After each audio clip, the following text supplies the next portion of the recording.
All right, let's get right into it. We're going to be talking about literature, but trust me, not in that dusty, old-school way you might remember.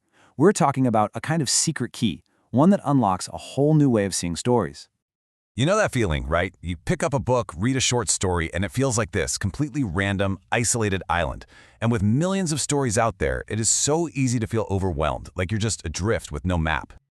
But what if I told you there is a map? See, great stories aren't just created in a vacuum. They're all part of a bigger conversation, a shared reaction to what's happening in the world.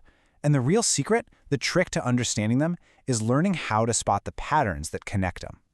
And that brings us to the main event for this explainer, the literary movement. Now, don't let the formal terms scare you. Really, just think of it as a club for writers who are all wrestling with the same big questions at the same time, even if their answers were completely different. Understanding the movement, well, that's your first step to getting what a story's really about. So let's start with a real heavyweight, modernism. This thing just exploded in the early 20th century. It was a time of huge, dizzying change, and all the old traditions, all the old certainties, they just weren't holding up anymore. So the modernist writers, they were rebels. They broke all the old rules of storytelling. They wanted to capture that feeling that the world was kind of broken, fragmented. So they turned their focus inward, into the messy, confusing, complicated world of the human mind. And they often dealt with this deep sense of feeling alone in a world that was changing way too fast.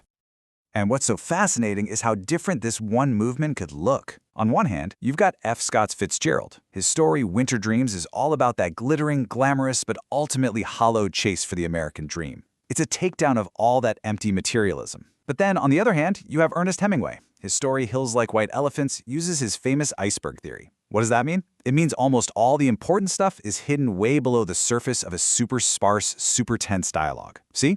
Both are modernist, but they get there from totally different directions. Okay, let's switch gears and travel somewhere else. We're heading down to the American South, a place just haunted by its own history, which gave birth to this uniquely dark and totally captivating genre. Welcome to the Southern Gothic. Now, this isn't your typical ghost story. No vampires, no haunted mansions, not really. It's about finding the bizarre, the unsettling, the quote, grotesque, right in the middle of everyday life.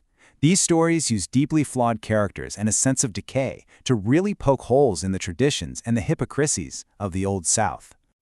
I mean, just take William Faulkner's barn burning. The entire story is built around this poor kid who's torn between being loyal to his destructive, awful father and his own growing sense of what's right. And then you've got Flannery O'Connor. In her story, Revelation, she puts religious hypocrisy right under the microscope, and she forces her main character into this shocking, violent moment of clarity. See, both use these unsettling, grotesque situations to force a kind of moral reckoning. All right, let's shift our focus again. This time, we're looking at a powerful literary tradition that isn't really defined by one single time or place, but by a shared cultural experience. These are stories that dig deep into heritage, identity, and what it means to be part of a community. Whether you're looking at the Harlem Renaissance or stories from today, you see these powerful themes come up again and again. Things like, how do you hold on to your cultural identity and folklore? How do you find the strength to be resilient against unbelievable oppression? You see stories about the power of art to save you, and all of these complex family dynamics woven throughout. And the variety here is just beautiful. And drenched in light, Zora Neale Hurston uses this gorgeous, lyrical language to just celebrate Black life. It's about everyday joy, it's about family, it's about the richness of the culture itself. And that, in itself, is a powerful statement. But then, you can pick up a story like Richard Wright's Bright and Morning Star, and it's coming from a completely different place. It confronts the brutal, harsh reality of racial oppression head-on. It explores the incredible psychological toll of fighting back, and the amazing courage that takes. Both are absolutely essential stories, and they show the incredible range within this tradition. So, we've looked at modernism, Southern Gothic, these powerful voices of heritage.